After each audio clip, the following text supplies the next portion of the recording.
राधे राधे, जय श्री कृष्णा। हेलो दोस्तों, आज की इस वीडियो में सुनिए महालक्ष्मी के व्रत कथा। 16 दिनों तक जरूर सुने या इस कथा का पाठ करें, माँ लक्ष्मी बनाएंगे धनवान। नमस्कार दोस्तों, भारतीय व्रत कथा चैनल में आपका स्वागत है। अगर आप मेरे चैनल पर नए हैं तो चैनल को जरूर सब्सक्राइब कीजिए। हमारे चैनल पर आपको व्रत कथा के रिलेटेड में ही वीडियो मिलेगी। तो शुरू करते हैं आज की कथा। महालक्ष्मी व्रत का आरंभ भाद्रपद नमाह की अष्टमी तिथि से होती है और अगले 16 दिनों तक यह व्रत चलता है। इस व्रत को करने से माँ लक्ष्मी प्रसन्न होती है और उनकी विशेष कृपा बनी रहती है। महालक्ष्मी व्रत भविष्य पुराण में वर्णित कथा के पाठ के बिना अधूरा माना जाता है। यहाँ सुने महालक्ष्मी व्रत की संपूर्ण कथा। धर्मराज युधिष्ठिर बोले, हे पुरुषोत्तम, अपने नष्ट स्थान की पुनः प्राप्ति कराने वाला और पुत्र, आयु, सर्वैश्वर्य तथा मनोभिलषित फलप्रद कोई एक व्रत मुझसे कहिए। श्री कृष्ण ने युधिष्ठिर से कहा, कृतयुग सतयुग के आदि में जिस समय दैत्यराज वृत्रासुर ने देवताओं के स्वर्गलोक में प्रवेश किया, उस समय इंद्र ने भी यही प्रश्न नारद मुनि से किया था। इंद्र के पूछने पर नारद जी कहने लगे, हे इंद्र, सुनो, पूर्व समय में अत्यंत रमणीय पुरंदपुर नाम का एक नगर था। उसकी भूमि रत्नों से युक्त थी और पर्वत भी रत्नों से भरे हुए थे। वह नगर धर्म, अर्थ, काम, मोक्ष इन चारों पुरुषार्थों का उत्पत्ति स्थान होने के कारण संसार का भूषण स्वरूप था। उस नगर में मंगलमय मंगल नामक राजा राज्य करता था। उसके महादुर्भगा चिलदेवी और यशस्विनी चोलदेवी ये 2 रानियां थीं। एक समय राजा मंगल चोलदेवी के साथ महल के शिखर पर बैठा था। वहाँ से उसकी दृष्टि समुद्र के जल से घिरे हुए एक स्थान पर पड़ी। उस जगह को देखकर अति प्रसन्नचित्त हो राजा ने चोलदेवी से कहा, हे चंचलाक्षी, मैं तुम्हारे लिए नंदनवन को भी लजाने वाला एक बगीचा बनवा दूंगा। राजा के वाक्य को सुनकर रानी ने कहा, हे कांत, ऐसा ही कीजिए। तदनुसार राजा ने उस स्थान पर बगीचा बनवा दिया। वह बाग थोड़े ही समय में अनेक वृक्ष, लता, फूलों और पक्षीगणों से संपन्न हो गया। एक समय उस उद्यान में विकराल शरीर से युक्त मेघ तुल्य काला एक शूकर आ गया। वह अपनी दाढ़ों से सूर्य चंद्र को भी खींच सकता था। गर्जन में वह प्रलयकाल के मेघ सदृश था। उसने आकर अनेक वृक्षों को तोड़ मरोड़ डाला और उस उद्यान को चौपट कर दिया। हे युधिष्ठिर, उस शूकर ने किसी वृक्ष को जड़ से उखाड़ा, किसी को दांतों से तोड़ा, किसी को दांतों की रगड़ से ही तोड़ दिया। काल के समान उस शूकर ने कई रखवालों को मार डाला। तब बगीचा के रक्षक भयभीत होकर राजा के पास गए और सब हाल कह सुनाया। यह बात सुनकर राजा के नेत्र क्रोध से लाल हो गए। राजा ने निजी सेना को आज्ञा दी कि शीघ्र जाकर उस शूकर को मार डालो। तदनंतर राजा भी एक मतवाले हाथी पर सवार होकर उद्यान की ओर चले। वह सेना अश्वसमूह रूपी वस्त्र से ढकी हुई पृथ्वी को हिलाती तथा रथों की शीघ्र गति से उत्पन्न पवन से संपूर्ण सैनिकों को कंपाती तथा पैदल सेना शब्द से दिशाओं को पूरित करती हुई बगीचे के नजदीक पहुंची और उसे चारों ओर से घेर लिया। अपने उच्च घोष से दशों दिशाओं को प्रतिध्वनित करता हुआ राजा बोला कि जिसके रास्ते से यह शूकराधम निकल जाएगा तो मैं उस सिपाही का सिर शत्रु की भांति काट डालूंगा। राजा के वचन सुनकर शूकर जिस मार्ग में राजा खड़े थे उसी मार्ग से निकल गया और राजा कोड़े से अपने घोड़े को मारते ही रह गए। राजा लज्जा से चंद्रवत कलंकित होकर शूकर के पीछे पीछे सिंहव्याघ्र युक्त घोर वन में जा निकला। उस वन में तमाल, ताल, हिंताल, शाल, अर्जुन आदि के वृक्ष थे। वहाँ विविध लताएं थीं। झिल्लियों की झंकार से 10 दिशाएं मुखरित हो रही थीं। राजा उस घोर वन में एकाग्रमन से उस शूकर को ढूंढ रहा था। एकाएक शूकर से उसका सामना हो गया। तब राजा ने बाण से जैसे ही शूकर को घायल किया, वैसे ही बाण के लगते शूकर अपने अधम शरीर को छोड़कर दिव्य गंधर्व रूप धारण कर विमान पर जा बैठा। गंधर्व बोला, हे महीपाल, आपका कल्याण हो। आपने मुझे शूकर योनि से छुड़ाया, आथ बड़ी कृपा की। अब मेरा वृत्तांत सुनिए। एक समय ब्रह्मा जी देवताओं से घिरे हुए बैठे थे और मैं उनको तरह तरह के स्थान व गुणों से युक्त गीत सुना रहा था। गाते गाते मैं तालस्वर में भ्रष्ट हो गया। इसी कारण ब्रह्मा जी ने मुझ चित्ररथ गंधर्व को शाप दे दिया। ब्रह्मा जी ने कहा, तू पृथ्वी पर शूकर होगा। जिस समय राजाओं का राजा मंगल तुझे अपने हाथों से मारेगा, उस समय तू शूकर योनि से छूटकर फिर इस अवस्था को प्राप्त हो जाएगा। अतएव हे महाप्ते, मैं इस योनि में आया था, आज आपके हाथ से मरकर शूकर योनि से छूट गया। अब मैं प्रसन्न होकर देवताओं को भी दुर्लभ एक वर आपको देता हूँ, उसे आप स्वीकार कीजिए। धर्म, अर्थ, काम तथा मोक्ष को देने वाला यह महालक्ष्मी व्रत है। इसे करके आप सार्वभौम राजा हो जाएंगे। अब आप प्रसन्न होकर अपनी राजधानी को जाइए। नारद जी कहते हैं, चित्ररथ गंधर्व राजा मंगल से यह कहकर शरद काल के मेघ के समान तत्क्षण अंतर्धान हो गया। राजा मंगल ज्यों ही चलने को हुआ, त्यों ही बगल में मृगछाला लिए एक ब्राह्मण बालक को देखा। राजा ने मुस्कुराकर बालक से कहा, हे वटो, देव, दानव, गंधर्व, राक्षस सैन में आप कौन हैं? आप सच सच कहिए, ऐसे घोर जंगल में आप किस लिए आए हैं? राजा के प्रिय वचन सुनकर बटु ने राजा को आशीर्वाद देते हुए कहा, हे राजन, मेरा जन्म आप ही के देश में हुआ है। मैं आप ही के साथ साथ यहाँ आया हूँ। मेरे योग्य यदि कोई कार्य हो तो बताइए। राजा ने कहा, आज से मैं आपको नूतन कहूँगा। हे वटो, अगर यहाँ कोई तालाब हो तो उसमें से मेरे लिए थोड़ा जल ले आइए। राजा के वचन सुनकर वटु ने राजा को एक बरगद की छाया में बैठा दिया और स्वयं घोड़े पर सवार होकर पक्षीगणों का शब्द सुनता हुआ चल पड़ा। थोड़ी ही दूर आगे जाने पर उसे एक अति रमणीक तालाब दिखाई दिया। वह तालाब वायु के सैकड़ों यत्नों को निष्फल करने वाला, विषरहित, अगस्त्य मुनि की पिपासा को शांत करने वाला, समुद्र से भी अधिक गंभीर, शीतल मंद सुगंध वायुयुक्त, स्वच्छ जल से पूर्ण था। उसके निकट वह बटु घोड़े को लेकर ज्यों ही गया, त्यों ही कीचड़ में धंस गया। वह घोड़े से उतरकर चारों ओर देखता हुआ तालाब के निकट पहुंचा तो वहां उसने कई स्त्रियों का झुंड देखा।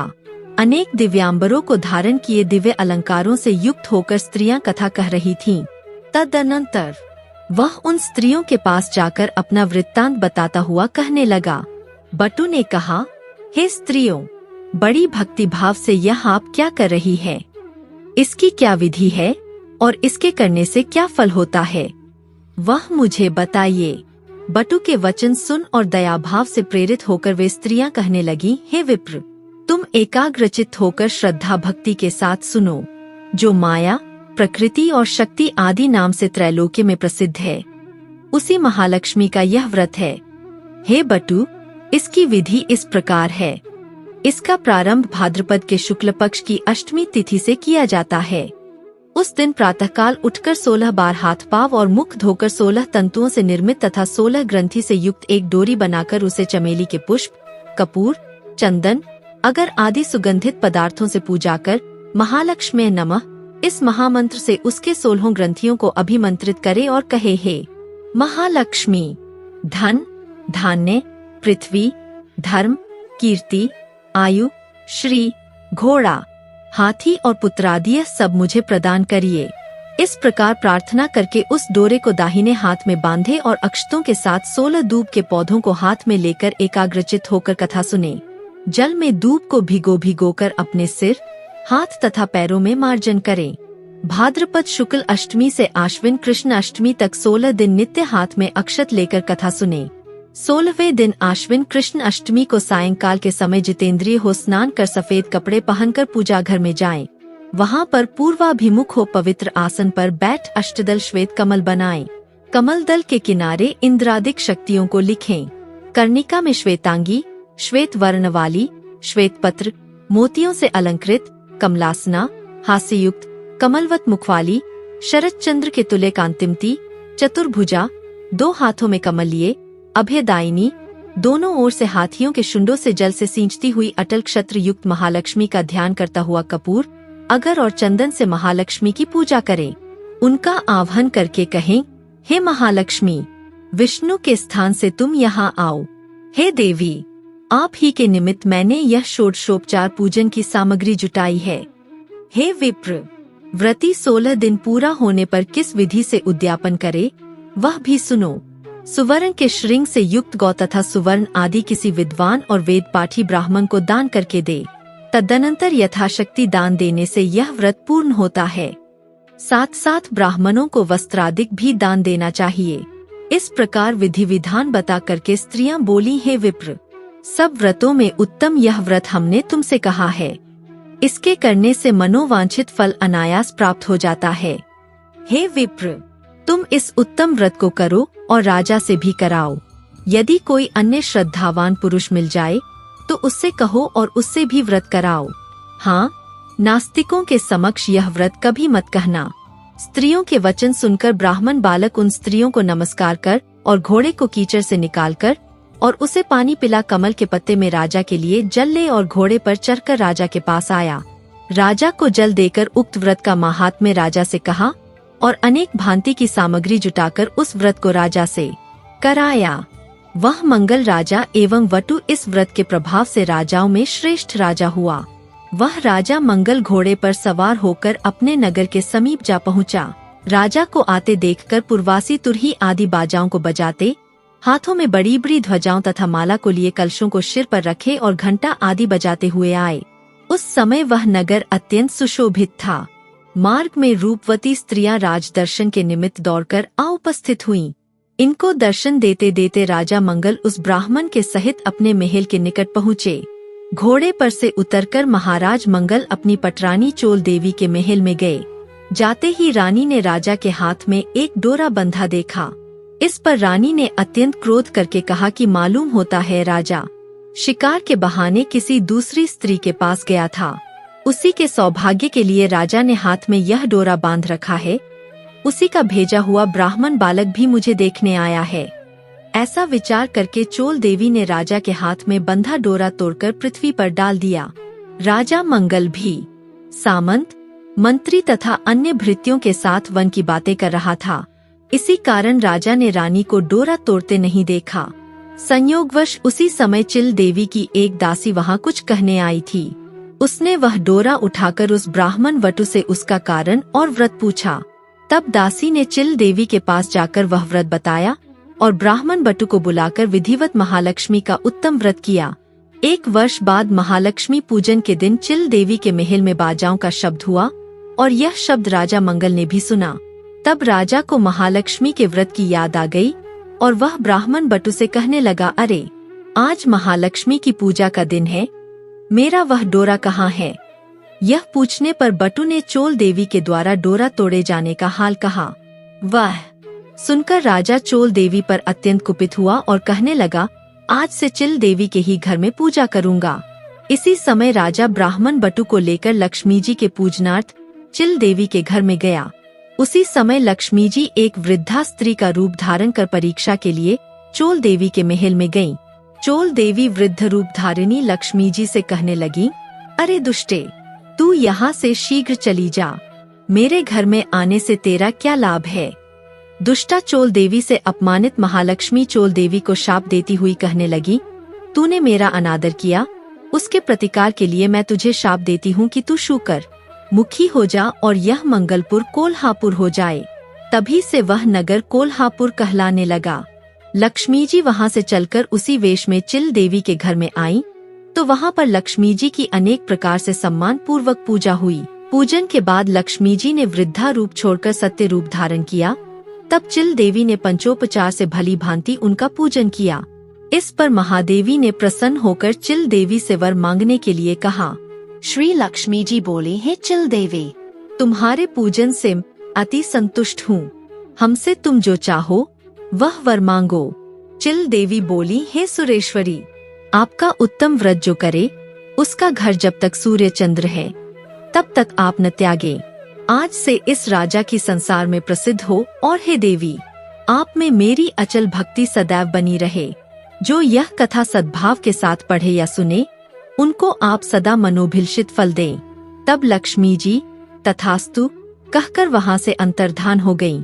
इसके बाद राजा मंगल ने भी आकर चिल देवी के साथ परम भक्ति भाव से लक्ष्मी जी की पूजा की। उसी समय ईर्ष्यावश चोल देवी भी चिल देवी के महल में आई। यद्यपि द्वारपालों ने उसे आने से मना किया, फिर भी वह नहीं मानी। वहाँ की गतिविधि देखकर चोल देवी के मन में न जाने क्या आया कि वहाँ से सीधे अंगिरा ऋषि के स्थान से सुशोभित घोर जंगल में चली गई। महर्षि ने चोल देवी की विचित्र आकृति को देख ज्ञान दृष्टि से विचार करके उसके द्वारा महालक्ष्मी का व्रत कराया।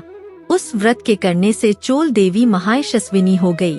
एक समय राजा ने शिकार खेलते हुए अंगिरा मुनि के आश्रम में आकर एक सुंदर रूपयुक्त तथा चंचल नेत्रों वाली स्त्री को देखा। उसे देखकर मुनि से पूछा कि आपके स्थान में यह दिव्य रूप धारिणी स्त्री कौन है। मुनि ने चोल देवी का समस्त हाल बताकर राजा के हाथों सौंप दिया।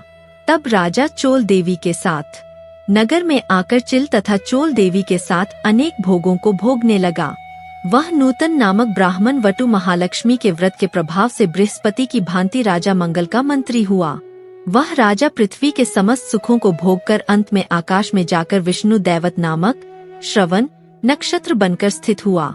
नारद जी बोले, हे इंद्र, सब व्रतों में उत्तम व्रत मैंने तुमसे कहा, जिसकी कथा मात्र के सुनने से मनोवांछित फल प्राप्त हो जाता है। जैसे तीर्थों में प्रयाग, देवताओं में विष्णु और नदियों में गंगा पुनीत मानी जाती है, उसी भांति यह व्रत सब व्रतों में उत्तम है। हे इंद्र, धर्म, अर्थ, काम तथा मोक्ष को यदि तुम चाहो तो श्रद्धायुक्त होकर इस उत्तम व्रत को करो। इसके करने से महालक्ष्मी धन, धान्य, पृथ्वी, धर्म, कीर्ति, आयु, यश, श्री, घोड़े, हाथी और पुत्र पौत्रादि सब कुछ देती है। श्री कृष्ण ने युधिष्ठिर से बोले, हे युधिष्ठिर जी, नारद जी द्वारा कहा गया यह व्रत देवराज इंद्र ने किया। इसी व्रत के प्रभाव से इंद्र को मनवांछित फल मिला। आप भी इस व्रत को करें तो मनोवांछित फल की प्राप्ति एवं पुत्र पौत्रादि की वृद्धि होगी। यह कथा श्री कृष्ण भगवान ने युधिष्ठिर के प्रति कही थी। मैं आप लोगों से फिर भी कहता हूँ, अपनी अपनी मनोकामना की सिद्धि के लिए यह व्रत सबको करना चाहिए। इसके करने से सब कुछ प्राप्त किया जा सकता है। इस प्रकार भविष्योत्तर पुराण में कही गई महालक्ष्मी व्रत कथा समाप्त। वीडियो अच्छा लगा हो तो लाइक कीजिए, चैनल को सब्सक्राइब कीजिए। भारतीय व्रत कथा चैनल को हमारे इस चैनल पर आपको व्रत कथा की रिलेटेड में ही वीडियो मिलेगी। राधे राधे, जय श्री कृष्णा, राधे राधे।